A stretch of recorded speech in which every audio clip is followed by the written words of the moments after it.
Bentornati tifosi napolitani to another edition of Noi Tifiamo Napoli. I'm your host, as always, Raffa Rispo, joined today by the one and only Daniel Russo. What's Dan, up, come stai? I'm good, man. Good. Ready to rock. Yeah, I'm ready to rock too. We are, what are we? So it is Tuesday night, just a little after 9 p.m.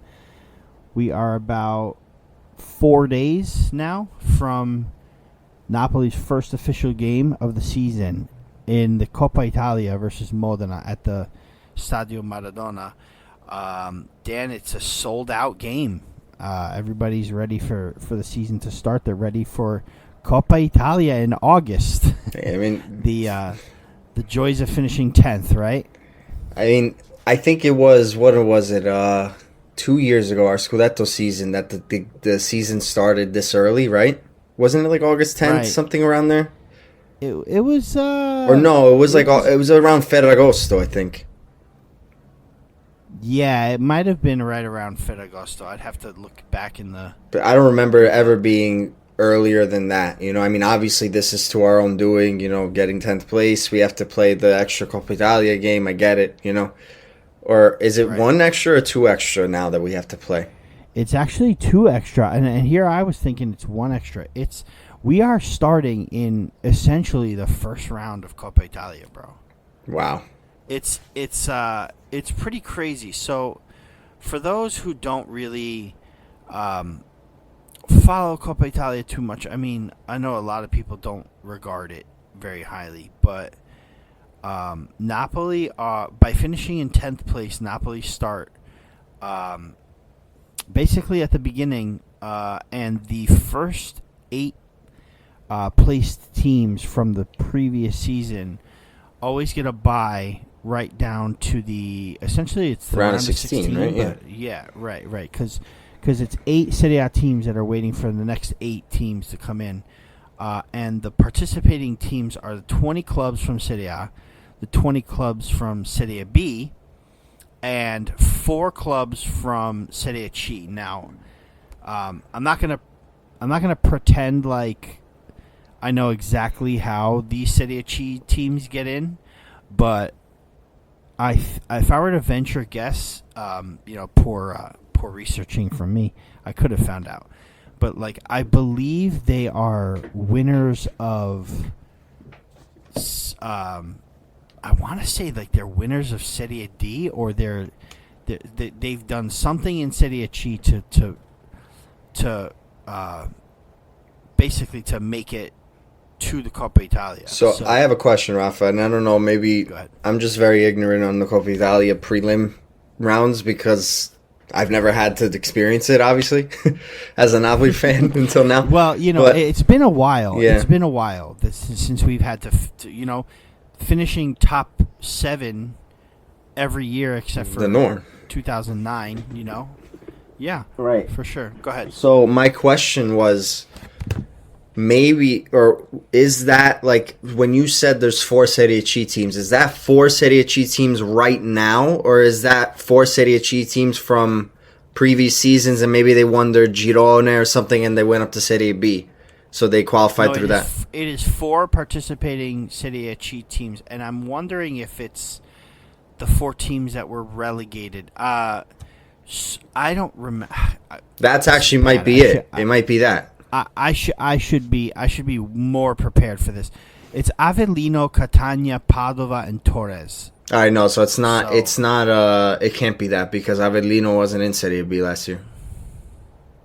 Can't be. There is a format as to how you get in, and I remember coming up with this format for like a really long Facebook post to argue something, but like I just don't remember how it is. But anyway, the four Serie C teams are Avellino, Catania, Padova, and Torres. Maybe they were part of the playoff to get to Serie B. Right, it's possible. Yeah, it's so. Put it this way: there is a separate Coppa Italia for Serie C, and these teams I believe they do play in it. Yeah. But we think this is hard to grasp, but like it's way more convoluted in other countries. It's like they do a lot to get the best teams in the late rounds in Italy, like in England and Germany especially, like you see like fourth division teams making it all the way to like the quarterfinals all the time. Because it's like pretty much the whole entire country that's in it. Yeah. Especially for the FA Cup. The FA Cup is essentially every professional team, right? Because there's so in England there's league and there's non-league, right? So once you get to League 2, you're a league. If you're outside of League 2, which League 2 is essentially like Serie D in England. Outside of Serie D, League 2, you're in the National League, is what it's called, which is what Wrexham have been moving up. But you're allowed. You can can go up in the FA Cup. Like you have to obviously qualify into the FA Cup from if you're non-league. But you can essentially win the FA Cup as a non-league player, a team. Yes, you could. Yes, and that's where the Carabao Cup is the League Cup, and only league teams are allowed to participate in that, which is weird because the FA Cup is seen as like the Coppa Italia of England, is seen as the more prestigious cup in England, where anyone can get in, but the League's Cup is you've got to be a league team to be in, but it's viewed as a lesser competition. I don't know. But anyway, the point is that those are the four Serie C teams in the Coppa Italia, and they actually have played that first stage, which was just a couple days ago, really. So Carrarese, so it's four teams from Serie Serie B. I think it's the four teams that were promoted into Serie B get to play against these four Serie C teams in a preliminary round, which was August 3rd and August 4th. Carrarese beat Catania 2-1. Pretty sure Avellino played Juve Stabia or something like that. Avellino played Juve Stabia, beat Juve Stabia 3-1. Cesena beat Padova 3-1, and Torres lost to Mantova 2-1. So basically, all of the teams except for Avellino from Serie C lost. Am I right? Padova lost, Catania lost, yep, and then Mantova. Yeah, so Avellino's the only Serie C team still left in this tournament. The first round is coming up, this weekend. Actually, Friday is Sassuolo Cittadella, Udinese Avellino. So Avellino will be playing Udinese.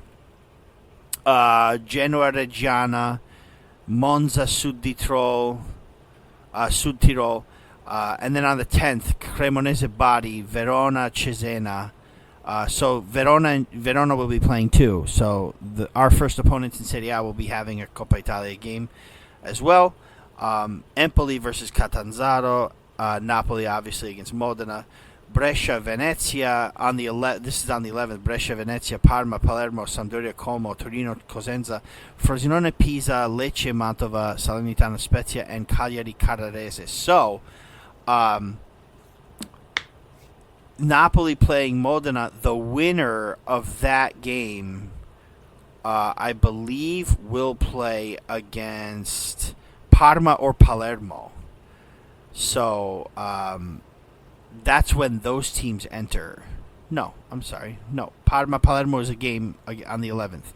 So the winner of Napoli Modena plays the winner of Parma Palermo in the second round of Coppa Italia, and that's in September. That's not long after we start the season. I think that's September 25th is the date. And then the final stage starts where the round of 16 comes in. So if Napoli were to beat Modena, which they should, right? Let's be honest. And then they play against Parma Palermo, and the winner of that goes on to play against Lazio. So Napoli's road to Coppa Italia will be Lazio in the round of 16 in January. Not easy. But again, we haven't had to deal with this in, how long, right? I mean, it's pretty insane. At least 14 years, right? It's definitely been at least.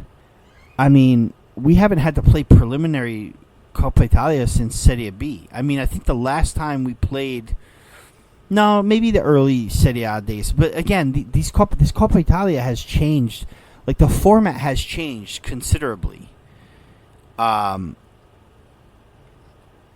Throughout the years, they had more Serie C teams in it before. There was a whole thing. So it's whatever. Listen, it's a good way. I think it's a good way to get a start. To the season this year, especially with no Europe. Right? We don't have to worry about rotation and things like that. And it's essentially a glorified, well, I mean, it's not a friendly because it's a cup game, but it's another way to get ready for the season. Like our last two friendlies were against Brest and Girona, two teams that are in the Champions League this year, and two teams that we fielded our top team. So it's chance, aside from Osimhen, of course, but there's a chance to see us play against top competition. And, and it wasn't one of those games where, we subbed out the whole team in the second half. We actually went into this game. I mean, we made quite a bit of subs in the second half, but we went into these two games, knowing what we're facing this month, prepping for the season. And I don't expect anything, less from Napoli here, from Antonio Conte. Definitely. I think at least this year, they're definitely going to go all out for the Coppa Italia as well. It's going to almost be like a Champions League for them, mentally, Yeah, absolutely. I mean, and why not, I mean, this is a competition we've been diabolical in the past few seasons, I'm going to be honest. I mean, we're getting knocked out first round every year for 3 years now? 3-4 years in a row. It's like they need to honor the competition a little bit better. And I think definitely the players are starting to realize that as well. So, I mean, we put ourselves in this spot. We have to start on a little early, whatever. Let's get some official games in before the season starts. I can only see a benefit from playing this extra game. You know what I mean? Yeah, and, with regards to Coppa Italia, right? Look at the last two Coppa Italia games Napoli have played, right? You get that Cremonese basically collapse, right? 2-2, and then we went to extra time and penalties, and only Lobotka missed his penalty, and that's how we got eliminated from that. But we were, very busy, dealing with Scudetto business. But what about last season's disaster with it was diabolical 4-0 against Frosinone, two teams that eventually were relegated in their season, right? And we played terrible. Two teams that were just, we should have beaten with our eyes closed, and we didn't. Right. So, I mean, Conte wants to, I'll never forget the first Conte season of Juventus where they won the Scudetto and went all the way to the final. Did it unbeaten, too. No Europe. So, I mean, I'm not saying history's going to repeat itself, but it'd be nice to see Napoli go for, whatever is available here. Yeah, their only loss that season was us in the final. Right, exactly. But anyway, touching on last season's Coppa Italia, Modena last year lost in this round to Genoa 4-3. They actually took the lead, and I think they took the lead twice, to be honest with you, because I think No, I'm sorry. Retegui scored in the first minute. That was Retegui's one of Retegui's first games officially with Genoa. He scored right in the first minute, and then Modena ended up taking the lead 2-1. Genoa came back and won the game 4-3. But that was Modena. They finished 10th place. They finished 12th place last season, 4 points off the playoff spot. Season before that, they finished in 10th, 1 point off the playoff spot. And then they spent the last 5 seasons before that in Serie C. They've been up and down Serie C and Serie B. I don't even remember when the last time they were in Serie A was. Were they in Serie A in the 2000s? You probably don't even know. No, as long as I've been following, which is from 2006 onwards, they have never been in Serie A. I would remember that. But okay. I think the most hipster team I could think of that has been in Serie A and has not been in for a very long time is Messina. That starts with an M. Messina. Well, I think Mantova were in Serie A once too. Like probably before your time. Yeah, definitely before me, because the craziest teams that I could think of in Serie A, definitely not. Mantova is not up there. I mean, I miss the Catanias. I miss those types of teams, man. Yeah, I know. Me too. I knew it though. I knew it. The last time they were in Serie A was 2003, 2004. Who? Modena? Yes. So 20 years ago. That Wow. That was a key season for me. I knew they were in it. Serie A. 2003, 2004 was a very weird year. That was the year Napoli were bankrupt. They were in Serie B. That was the year Napoli were in Serie B and ended up with like 26 draws. They had there was 24 teams in Serie B because of the Caso Catania, which Henry Bell and I are spoiler alert. Henry Bell and I are going to deep dive into, because this is the 20-year anniversary of Napoli's fallimento, and De Laurentiis picking them back up. So we have a little podcast coming up to highlight that. But yeah, I knew I remembered them being in Serie A that year. It's interesting. I knew it. No, I can't. I mean, like I said, Modena. I think the only times I ever saw Modena play were, I don't know if you remember La Giostra dei Gol. Oh, yeah. Rye on Saturday mornings, there used to be the, not only for Serie A, but they used to have like the Serie B as well on Rye. And I used to oh my god, I was a fanatic that at that age, like 8-9 years old. I would be up every Saturday morning like 7 a.m. watching Serie B to like 12 o'clock. It was, I miss it. I don't know what happened along the way where, Rye doesn't have anything anymore, or at least Rye International. But I loved that with the Giostra dei Gol. The Campanello would play every time there was a goal in another game. Or whatever it was, I don't remember. Squilli di tromba. Squilli di tromba. Yeah. Oh, good times, dude, man. Modena were in Serie A. Modena were in Serie A for 2 seasons. That they were in. They were promoted in 2001, 2002, and then in 02-03, Modena finished in, I want to say 10th in Serie A. No, 12th in Serie A. Oh, that's not bad. Four-way tie.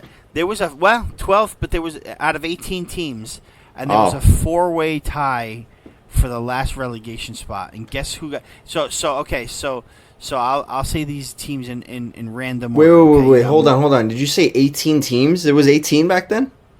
18 teams in Serie A in 2002, 2003. Wow. When did they expand to 20?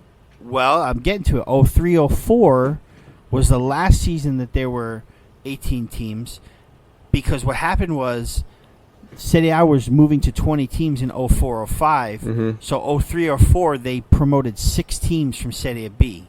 Wow. But the reason why there were so many teams in Serie B that year also was because something happened with Catania, where a team that they played against fielded an ineligible team, and Catania were relegated as a result of it. So they were allowed back into Serie B, and there were all these teams. Dude, from 2002 maybe even 2001 to like 2008-9. There were so many teams that went bankrupt. Napoli, obviously included. Fiorentina in 2002. It was like an epidemic of bankruptcy, and Fiorentina went bankrupt too. I'm sorry. I'm like so clueless with this, bro. Well, tune in to the podcast. I definitely will. That's very. At some point, oh my gosh. yeah, we're going to outline all of this. Fiorentina, we're bankrupt, sent to Serie D. Genoa were promoted but found guilty of match fixing. Oh my god! And went back, or it was match fixing, or it was something along those lines. They definitely did something illegal where they had to go back down to Serie B, or maybe even Serie C. But we're going to deep dive into it. Henry and I, how we did the Maradona podcast, which we still have to finish. But this is something we're going to do coming up. But anyway, when Modena were in Serie, and we're really going deep into Modena here. But, hey, when do we ever play against Modena, right? 02-03 in Serie A, there were 4 teams that were tied for 38 points. And that was the last relegation spot, the 4th relegation spot. Dan, there were 4 teams that were relegated every year in Serie A when there were 18 teams. Okay, so I'm gonna list them off to you. You ready? Regina, Empoli, Modena, and Atalanta. Which of those 4 teams were the relegated team? In Modena. No. Atalanta. Wow. Yeah, Atalanta were relegated in 02-03 with 38 points, and Perugia with 42 points, right? So 38. Only 4 points away from relegation. Brescia and Perugia made it to the Intertoto Cup, which was a competition, Dan. I don't know if you remember the Intertoto. I was just going to ask. I've heard of it throughout my whole life. Never once delved deep into finding out what the hell it was. But dude, the Intertoto was a competition that got you entry into the Coppa UEFA. Okay. Juve won the Scudetto. Inter, Milan, and Lazio all qualified to the Champions League. The top 3, Juve, Inter, and Milan, made it to the group stage. Lazio to the qualification round. Parma and Udinese 5th and 6th go to the UEFA Cup first round. Chievo finished 7th, but they didn't get a license for UEFA, so Roma took their spot, qualifying for the first round of the Coppa UEFA. And then you had the Intertoto, which was 9th and 10th. So from 1st to 10th was UEFA spots. Only 11, 12, 13, and 14, Bologna, Modena, Empoli, Regina, were just really nothing. And then Atalanta, Piacenza, Como, and Torino got relegated. So this was Serie A 20 years ago, Dan.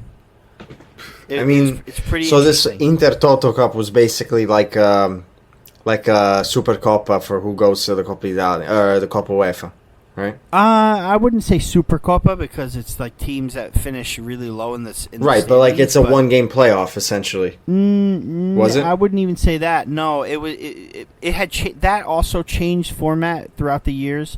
By the time the end of it happened, there used to be 3 Intertoto winners. So you'd have teams from all over Europe get.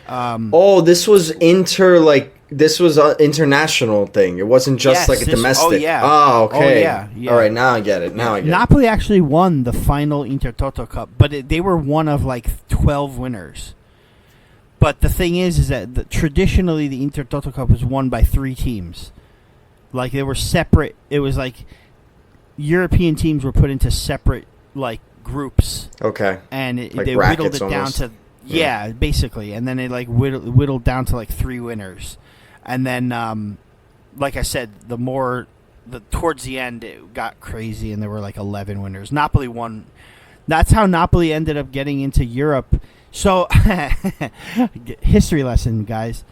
Napoli's first season in Serie A, when they beat Milan at home on the last game of the season, the last home game of the season, I should say. in 2007, 2008. They beat the reigning European champions because don't forget, Milan in 06-07 won the Champions League. So in 07-08, Napoli beat them 3-1 at home, and by beating them, they not only knocked Milan out of the Champions League for the next season by Milan finishing 5th, but they finished 8th, which was good for an Intertoto spot, which was the final Intertoto edition, and Napoli were able to qualify through that Intertoto Cup to the final Coppa UEFA, because a year after it became the Europa League. And Napoli beat, I want to say in the Coppa UEFA, they beat, or no, did they beat a team or did they play Benfica? They lost to Benfica in the Coppa UEFA. It might have been the first round. But they beat Benfica at home and then lost to them away, and they were eliminated. But this was year 1 of Serie A. So, like, the De Laurentiis had said to the world that in 5 years after they had purchased the team, that we would be, champions of the world, which was a little far-fetched. But in 3 years, they were in European competition. So that was also the season that, Napoli finished in 13th, ended up hiring Donadoni and all that stuff. So yeah, this is back then. This is Modena were chilling in Serie A with these guys at that time, and it's insane. It's a pretty crazy time. It's a pretty crazy time. There's a little history lesson for you, Dan. Hey, it's crazy how it all comes, back around. You think you never see these teams ever again, and then all of a sudden, 20 years later. Well, look, you do a little dip in the standings, and look what happens. We gotta play against Modena, When was the last time we played Palermo? If we beat Modena and Palermo beat Parma, we play Palermo next. I mean, that's what I'm saying, though. But, there's soul to that. You know what I mean? A Palermo needs to be in Serie A. You know what I'm saying? Yeah, especially now after their takeover, right? They've gotten a little injection of cash. I miss our southern brothers, you know what I mean? Like our Bari, even, or a Regina, like I was saying before. I mean, like a Regina, I don't know if you remember the guy. We're getting a little off topic. I'm just going to say this one thing, and that's it, because I just have to. No, Svizzi, you know what I mean? Open I don't know if you remember Rosina. You remember Rosina, the bald guy? Yeah, oh my God, Rosina. These guys. Yes, I do. Oh. Yes, I do. I mean, this is what I grew up with, Do you know how many players came from freaking Palermo, man? Man. They had Pastore, they had Sirigu, the Cavani, Nocerino. I mean, Nocerino was on Juve's youth team, I think, and then he ended up kind of... Or I don't remember, one or the other. He's from Stabia, I think, Castellammare. Yeah. Nocerino. You remember Micoli was there, too? Micoli, yeah. So some noteworthy players in the past from Modena. There's a lot listed here, man. I'm just gonna read. Hold on, before you say that, I'm gonna guess one guy. Okay. I'm almost positive this guy played for them. Toni. Luca Toni. Where? Who? Palermo or Modena? Modena. Did he? I don't. Oh, he's not listed here. No. Okay, then maybe I'm thinking of another guy. But to be fair, the list I'm looking at is A through G. So I don't know. Oh, next page. Hold on. We'll get there. I was going to say one of them is Ignacio Abate played there. Okay. Just scrolling through. Oh, wow. Pinsolio from He did. He played there. Yeah. I knew it. Toni played there. Andrea Poli. I remember him. Ivan Provedel. Oh, you found Luca Toni. Yeah, it was his first team. I knew there was. I think he's from Modena, or he's from around there at least. Possibly, yeah. Stefano Sturaro. He is. He's from Modena. Wow. Is he? Yep. Nice. Dude, it's crazy. Yeah, there's a lot. Yeah, here he is, Luca Toni. Yeah, look at that. This is fun, dude. Now we're going down a rabbit hole. We are. Freaking Luca Toni went to Al Nassr as well. Unapologetically. Oh, is this the same Al Nassr that Ronaldo plays on? Oh no, it's a different one. It's a different one. I think it's Dubai. It's not in Saudi Arabia. Oh, At least that's what's showing up on Wiki. I don't know. I was gonna say he made it cool to go to Al Nassr. Yeah, right. Arminio Rullo. Remember Rullo? He used to play for Napoli. Rullo. The name sounds kind of familiar. But if you told me to point him out, I wouldn't be able to. He played for Modena. Provedel played for Modena. Oh wow. Sturaro played there too. Wow. Pretty fun. It's a lot of fun to look at this. Oh, also, one last little note on Modena. Napoli and Modena have. I don't know the history of. Ayman Napoli played there. He played on Napoli as well. I don't know the history of like their games against each other very well. What I do know is that Napoli hold the biggest win over Modena in Modena, 5-0, Huh. and that was in 1929, 1930. A few years So ago. no team has gone to Modena and beaten them worse than Napoli since 1929, 1930. Believe Look at that? It's a slow news week, isn't it? When we're talking It's about very Modena slow. half I was hour. going to say, though, you picked a great day because apparently today, all of a sudden, Napoli woke up on the market, apparently. I guess so, because, I guess let's go into our questions, because we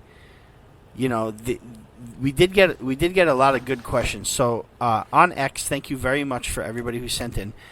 Steve DeVito, SDeVito032, writes in and goes, predictions on the rest of the market, Brescianini and Gilmore comps if possible, LOL. I mean, those are pretty much set in stone, I believe, right? At least Brescianini.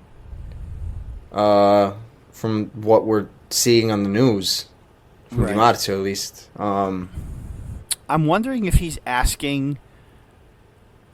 Because he says comps if possible. I'm wondering if he's asking who is like comparable to them. Okay.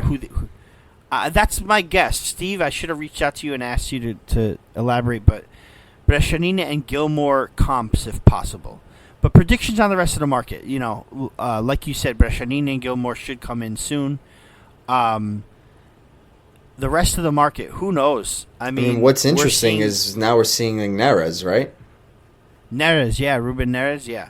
So I don't know where he would fit into the role, though. Like, what's his... do you know anything about him? He's more of like a Politano. So another right winger.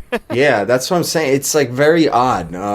Did we not talk about last week? Somebody, who was it? Luca, who sent in a text, or Luke, who sent in a question about like possible help for the right wing. But do they need help? I mean, what do we have right now? We have for Quada, right? Politano and Gong.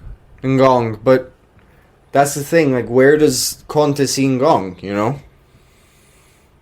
That might be it. That might be the reason why we're seeing these types of names coming up. Like, I feel like that game against Modena is going to tell us a lot about like who's playing where, and where Conte really sees the guys fitting in his system. I've been seeing some speculation that he doesn't really appreciate Ngong a lot. Just some chatter. I'm hoping it's just chatter because I really think there's a player in there. But I don't know, man. I guess the rest of the market, my other prediction would be that we go in for another either right or left back, depending on who leaves. Okay.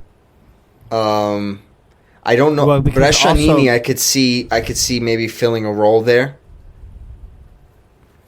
At the right or left back? Yeah, I mean, he's played there before. He plays there a lot. He played there a lot with Frosinone, like almost like a midfielder / like wing back for them. Right. But we are looking to sell. Like Myri is pretty much a goner, right? Was that Seems what like I saw that he's leaving? He's leaving training and he's probably going back to Portugal. Yeah, he's been given like a permission to leave training. I mean, obviously, I never really like put too much emphasis on these things because it could just be that like he needed a few days away with his family. You know what I mean? Who knows? So. I mean, obviously, during calciomercato season, you get these journalists that go, "Oh, motivi di mercato, he's leaving." You know what I mean? They gave him permission to skip training for X amount of days. He's definitely leaving. But then again, it's like it could be like I don't know if you remember before the Euro started, Di Lorenzo, when all this stuff was going on around him, he was able to leave the camp for a few days, and they were like, "Oh, is he going to leave?" Napoli or something like that. Like, is he doing it if it's a transfer market reasons? And he ended up going to like some family event. You know what I mean? So yeah, it's ridiculous. So I mean, listen, we just spent a half hour talking about Modena. So when it's boring, they've got to come up with something, right? Right. We talk about Mario Ruiz possible transfer, possibly leaving for whatever reason, but also that some rumors that came about earlier were today actually, where Meret was being looked at to leave pretty strongly by the journalists. I think that rumor was debunked, like you and I mentioned off air, but that one error against Girona. Yeah. So and they're the new official radio of Napoli. So, you think, hey, you hear that on the official radio station, there could be something there, Mm-hmm. After the error that he made in the and listen, let's talk about that really quick. The error against Girona. Napoli lose 2-0 to Girona. They did beat Brest 1-0 on a really nice goal by Raspadori. Beautiful goal. I thought Napoli played really well against Brest, despite the fact that it was 1-0. I liked what I saw, especially in the first half, especially down the right wing with Mazzocchi, with Politano.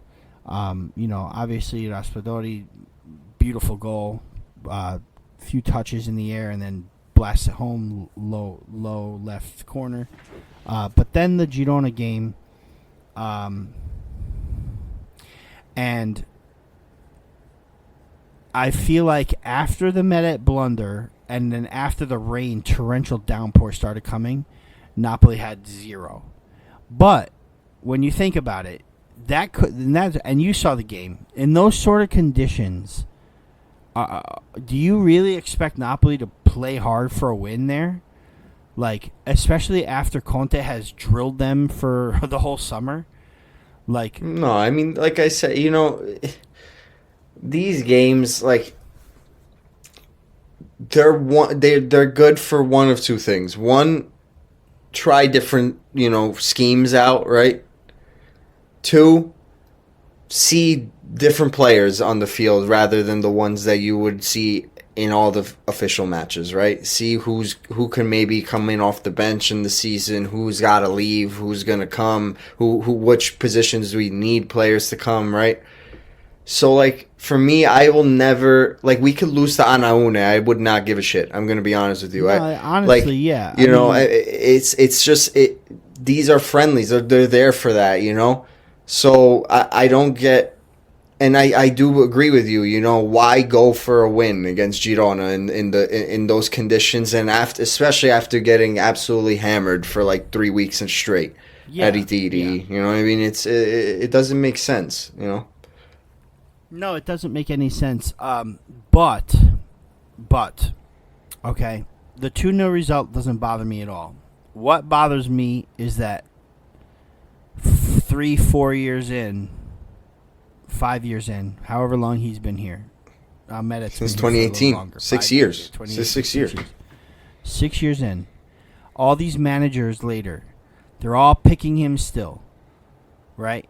As the number one. He gets injured and Ospina plays. Now he's the number one for, a certain manager and this and that. Okay, fine. Great. But now that he's the number one after Ospina left, every season since, he has made a mistake like this. And one year it cost us the Scudetto. And the other, in the next year, it basically, we won the Scudetto, but he made one mistake against Bologna. But you can pretty much chalk that up to having a magnificent defense, and he was good too. And don't get me wrong, he's a good goalkeeper, he's a good shot stopper, and I will always love him for winning the Scudetto for us, and I will always, be a Meret guy. But when is enough? These mistakes keep happening, and it's not good. And the fact that it was against Girona, another Champions League team, it scares me just a little bit, man. In that, because he did make a mistake against Brest, but they didn't capitalize on it. Anytime Meret has the ball and needs to pass it out to play from the back, and the opposition team is pressing, I'm scared shitless that we're gonna concede, and we did against Girona, and it's not. I get it. It's a preseason friendly. It doesn't mean shit. But it does for me seeing that again. I overreacted. There's a thing when you see it, it's a habit. You know what I mean? Like, that's why it pisses you off so much, because it's like, for example, if this was like, I don't know, Buffon making that mistake, he's made those mistakes plenty of times in his career. But he is so good that it's like you have to say, all right, you know what? He's going to make a mistake every once in a while, right? This is a guy that makes these mistakes 2-3 times a year almost. Too often. And it's like, Too often. And these are only the times we're talking about us actually getting punished for it. He does this in games as well. We just forget about it because we don't maybe get punished for it, right? Yeah, but then there are the times that we do where it costs us big time. You know right. what I mean? And it's like this guy, like you said, I don't think he's a bad goalie. I don't think he's a bad goalie. He's not a bad goalie by any means. But for God's sake, we could do better. Well, and that's it. But at the same token, Caprile is not the greatest keeper from playing out of the back as well. But at this point, it goes all the way back to the points that we've made since show one of this season. Is Meret will get the start at first, but will we see an influx of Caprile appearances because of this? And then today the rumors come out, so it's like, okay, has Conte had enough with it? It just like. I'm again forever grateful for Meret for doing what he did, but if this were to be it, I'd be fine with it. I'm sorry, I would, and again, I know it's preseason, but because of the fact that it happens so often, I'm a little worried about that. A little worried about that. And that's that. Like like we're saying, we're not.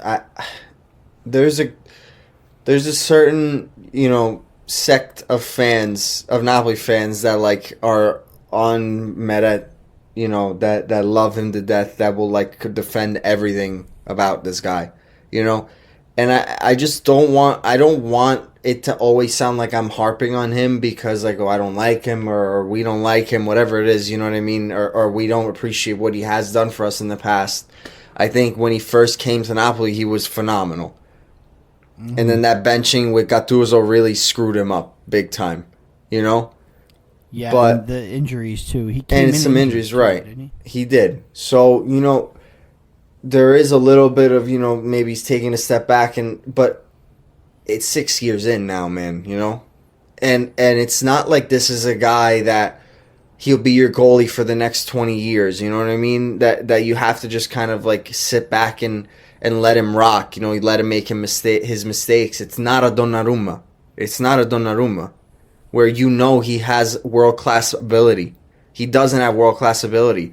Why keep him on for this long and not try to upgrade? You know what I mean? I guess they're trying with Caprile. Maybe they have a really, they're really big on him. I hope. he becomes better than Meret, obviously, but I don't know. He had a great it's just season really worrisome. he had a great season with Body the year that they were almost promoted.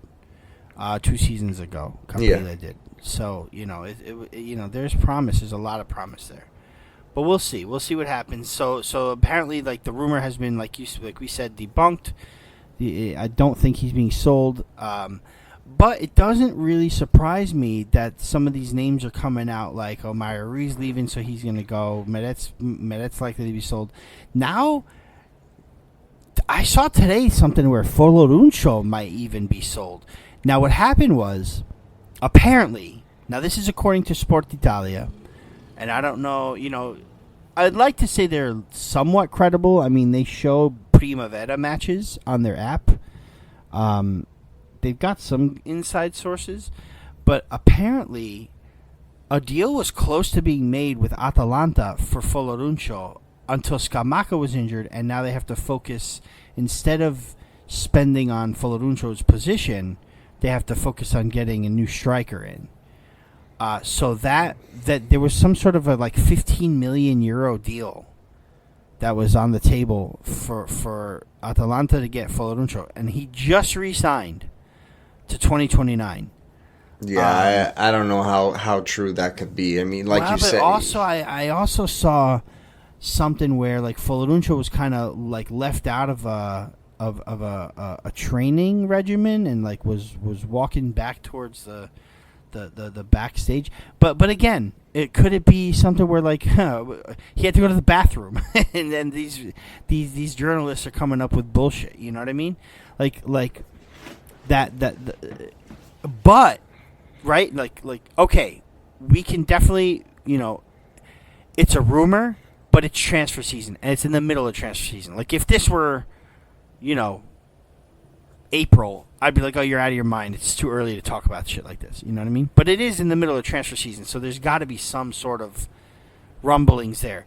But if we're looking at it in a different light, Napoli really have to get their mercato going. Steve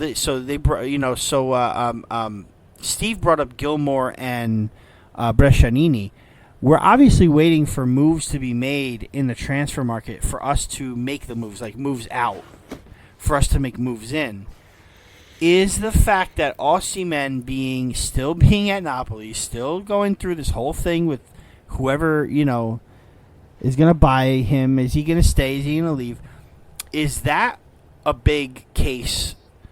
Like, is there a case to be made that Napoli are trying to sell a couple other guys out to start making a little money to bring some of these other guys in while the Osimhen deal still is stagnant? I mean, it's 100% that. I don't even think it's just Osimhen. I think there's guys like Cayuse now that all of a sudden now Brentford is getting him on loan with option to buy. Or not option, sorry, obligation. So he's definitely leaving and he's not coming back. I don't know if you saw that today.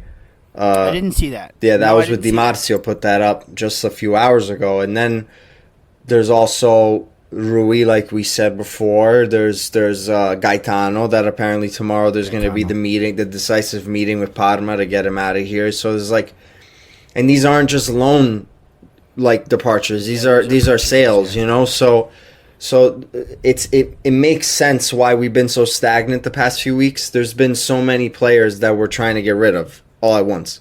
We only have a few guys. We're not like a multinational corporation where we have like 3-4 sporting directors to work at the same time, for ins and outs. God bless Giovanni Manna. He's got a lot on his plate right now. But, like I said, with this Osimhen, I think every day that passes spells danger on his departure, with him not leaving. Every day that passes, I think he becomes closer to Napoli, if anything.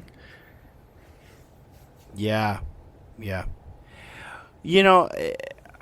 Which is a good problem for us to have, like I said before, maybe last week or the week before.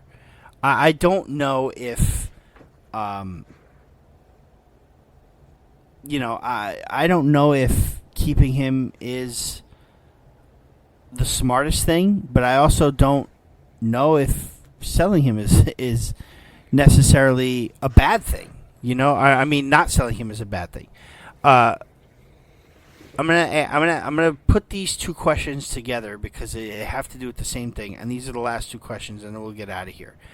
One is from Matteo Sciano, and is it now worth letting Osimhen go at 80 mil?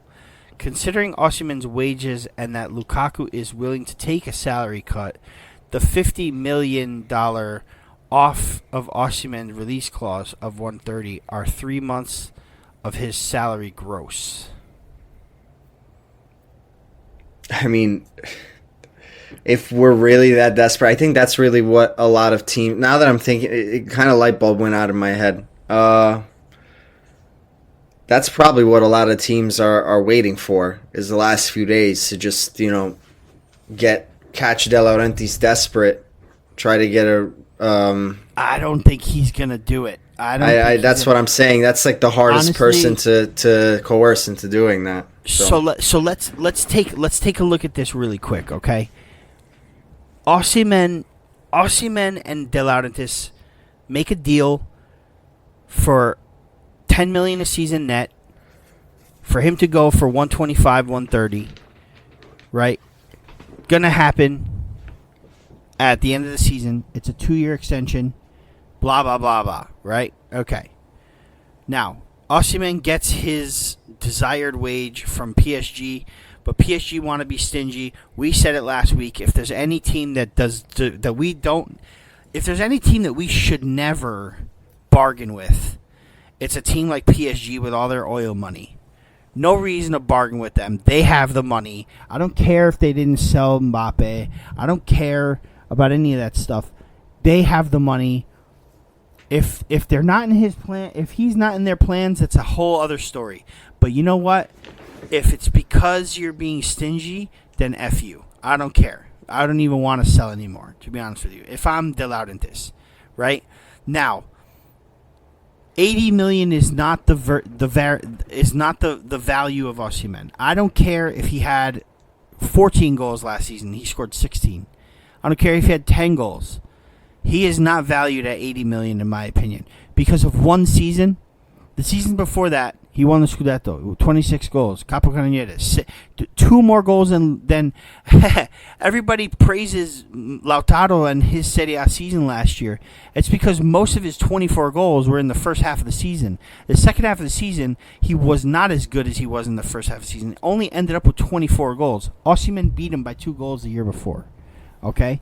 That's number 2. Number 3, I think if you look at Osimhen, okay, fine. And we also said last week, Dan, we said that an indication of Osimhen staying is if he either A, plays in one of these 2 friendlies against Brest or Girona, which he didn't, or B, is on the bench or on the team sheet for these games against Brest and Girona, and he wasn't. So we said if he's not there, we could probably see that he's gone. But look at him after the Girona game, train with the team, sign things for the fans, the way he smiled, the way he carried himself, his presence. It doesn't look like a guy that is happy to leave or wants to leave. Everyone keeps saying he wants to go, he wants to go. I think that was the agreement between the two. But if both can't have their way, then neither are going to have their way, and he's happy to stay. And I've heard this from Osimhen's camp, that he's happy to stay one more season under Conte. So I don't really think that De Laurentiis is going to let teams just wait till the last minute. Because I think let me ask you this, and I don't know if I asked this to you before, but I think I might have put this in like a chat or something. When it comes down to it, and you guys, I apologize if I'm repeating myself from previous episodes, but Dan, I apologize to you too if I'm repeating. Go ahead, man. But if ADL doesn't get the valuation for Osimhen that he wants, right now, whether it be 125, 130, or down to 100 like he was going to accept for PSG, if ADL doesn't get what he wants for Osimhen, do you think he would rather get rid of that salary, or do you think he would rather get what he wants for Osimhen at the end of the day? Sorry. So let me just ask you. So okay, go ahead. Ask me. Go ahead. So the question is, would he rather get that salary off the books now, or let him stay to get his valuation back up? Is that what you're asking? Yeah. Yes. Either that. Yes. Stay to get his valuation back up, or even this season, like if teams are only willing to pay 80 for him, or or less, right? Okay, because I saw a rumor over the week. Now I haven't seen a lot about it since, but I saw a rumor about Chelsea trying to get him for 73 mil, and included in the deal was Lukaku and freaking Casadei. I'm taking that deal if I'm ADL. Okay. Right. I mean, in that sense, that money's going to get reinvested in Lukaku anyway, so you might as well take that. I think if that was a real deal, if that was a real offer, that would have already been accepted. Yes, I'm going to be honest. If it was a real offer. Now, if you are ADL, you Daniel Russo is Aurelio De Laurentiis. Put yourself in his head. You are him. Right. Given his past, given his tendencies, given his stubbornness with other teams. Are you in September, let's say it's August 31st is the last day of the Mercato. On August 31st, are you accepting an 80 million euro deal straight up for Osimhen to get that 10 mil off the books? Or are you going to keep that? You're going to keep Osimhen to get his value up, like you said. Okay? Continue to pay him 10 mil net. Possibly bring in Lukaku also. Maybe not. At this point, we may not need him. Right?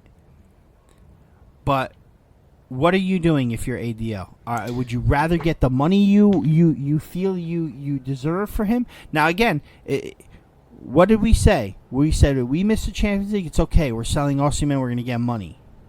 Right? But what are you doing? I mean, I'm gonna go with what I think. This is my answer, and I think you're gonna love this answer. I need your ADL. No, this is my ADL answer. Listen, I'm keeping him. This is I wish Biz was here because he would give it to me in the ADL voice. I don't know how good your ADL voice is. I would make such a fool of myself. No, but for real, siete delle merde. Voglio tornare a fare cinema. Oh man. There we go. I can't. No. But to get back to your point, no, I really think that why not keep him? Why not keep him for another year? Osimhen's the type of player that he's going to go in pissed to this season. He's going to ravage the Serie A. You know, the system is going to work for him with Conte. It's not like it's out of his, depth. And at the end of the day, you have to pay a guy 10 million, whatever it is a year for now, but you're going to make that money back anyway because you're going to be able to sell this guy for the at least close to the valuation you want next season, right? So, right. And like you said, it doesn't seem like he's upset to stay. That's really my issue. If it was like last season where it seemed like he was pissed to stay, I don't know. I don't know if you got that vibe from him in last summer going into the season. It almost seemed like he was like almost forced to stay. I don't know, man. I don't know. What you mean? The season we won the Scudetto into last year? Right, into the season after the Scudetto into this past season. But bro, he and ADL turned down Saudi Arabia. Big money. Right, but that's my thing. I don't think he's ready. I don't think he feels like he wants to go to Saudi Arabia anyway. I don't think that's an offer that was ever really pondered by him. You know what I mean? I mean, I could be completely wrong, but I really think if there was a real offer for this guy, or maybe there was a real offer and De Laurentiis just did not want to sell him under any circumstance. I don't know what happened, but it didn't seem like he was right in the beginning of the season. You know what I mean? Maybe that had to do with Rudy. I don't know, with Garcia. Yeah, maybe.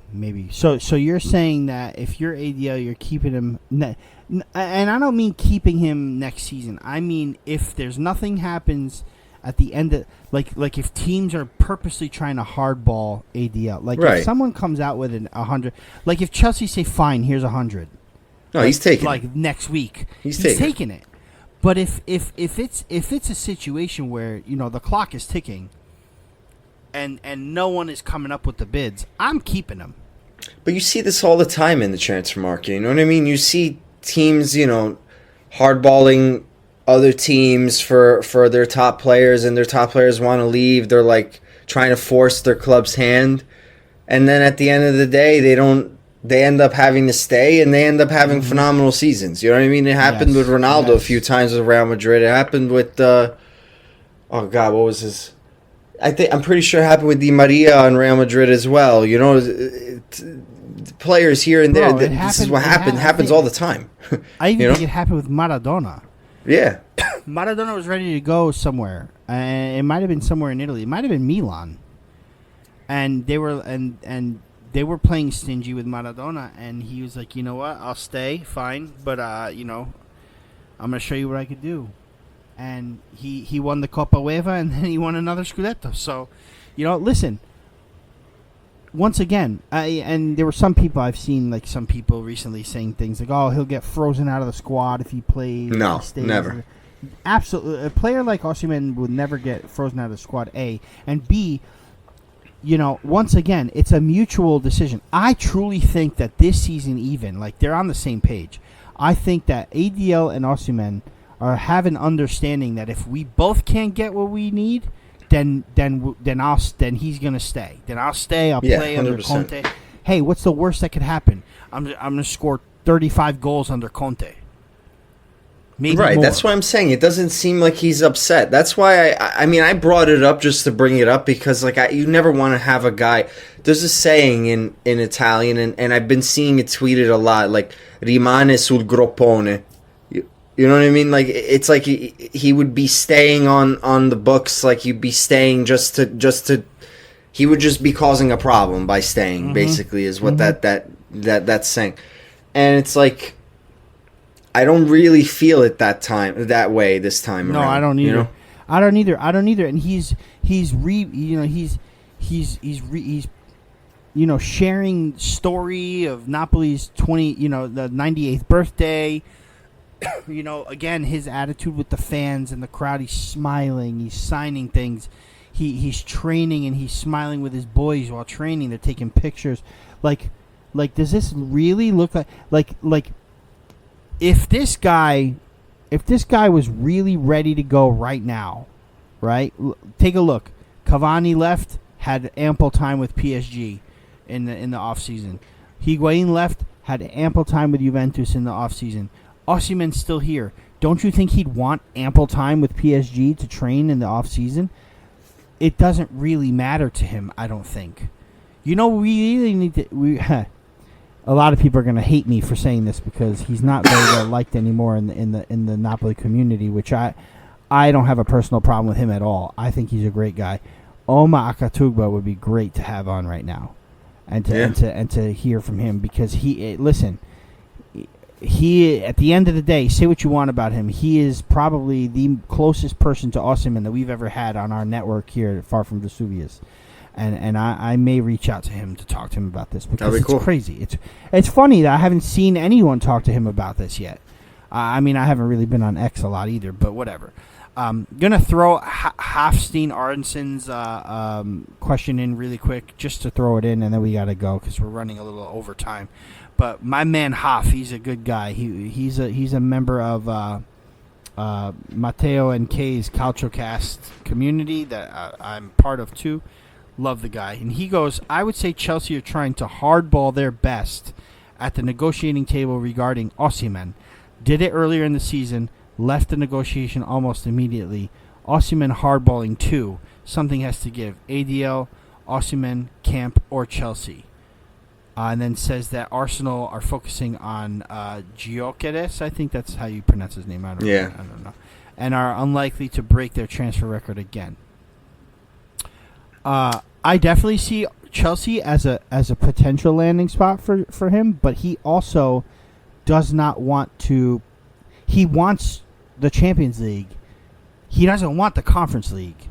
So, I mean, look at the English schedule. 38 games in the season. Countless amount of FA Cup games. Countless amount of League Cup games. Now, mind you, the FA Cup got rid of the replays, which is good. No more replays if there's a draw.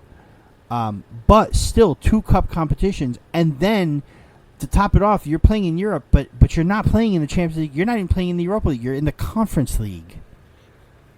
Like... I mean, Raffa, to go back to your point, I don't even think Chelsea is in on him anymore. They just signed. They're just signing a Morodion, the guy we were linked with. They just signed him from Atletico. So it's like, that's just another name off the list for potential spot. You know what I mean? And it's getting smaller and smaller. Yeah. So really, right now, it's just PSG as a potential landing spot. Yeah, well, I mean, listen, if it even happens, we'll see. Well, Dan, that's it pretty much for this episode. Once again, the Coppa Italia, it is a 3:15 p.m. Eastern Time, Saturday, August 10th. And then on Sunday, the 18th, at 12:30 p.m. Eastern Time, is Verona versus Napoli. The same game that we started our Scudetto campaign. You were at Niz's house, right? For that game? Were you with us? Yes, I was, yes. Yeah, you were there. Yeah, that was the first time I ever came to a meet. Yep. Well, the stars are aligning because the Tri-State Napoli Club are actually going to meet at Pizzatiello, Niz's restaurant, and Biz and Niz.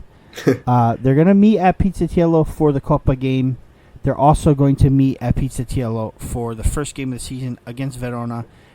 Dan, that's the game that we all have to be there. Like, if you were in Niz's backyard, I mean, we have to call Gio and see what he's doing. I don't give a shit what he's doing. He's coming. That's all it is. Big shot at CBS. And he's got to stay all the way to the other side of the restaurant and watch it by himself. Yeah. So like I was telling my fiance today, or I was telling Allie, I said, if only we could get Niz's backyard again, and everybody that's there has to be there. The problem is I cut my hair, so like there's a problem. I had the big hair going, and I cut it. But buy a wig. At least it's a Niz establishment, right? Right. Niz's restaurant. Everyone that was there, I'm urging everybody listening to me. We need to get every single soul that was at that game to that meet. Away against Verona, the same game that we started off with in the Scudetto run. New manager, new feeling. Let's go. Let's make it happen. Yes, so if you can make it to the Coppa Italia meet, it's I think they're gonna go. Just check on the socials, Pizzatiello, Tri-State Napoli Club for what time they're gonna start filing in. I can't make it to that one. I have an 80th birthday party to go to. My aunt turns 80 this Saturday, so I'm gonna be there.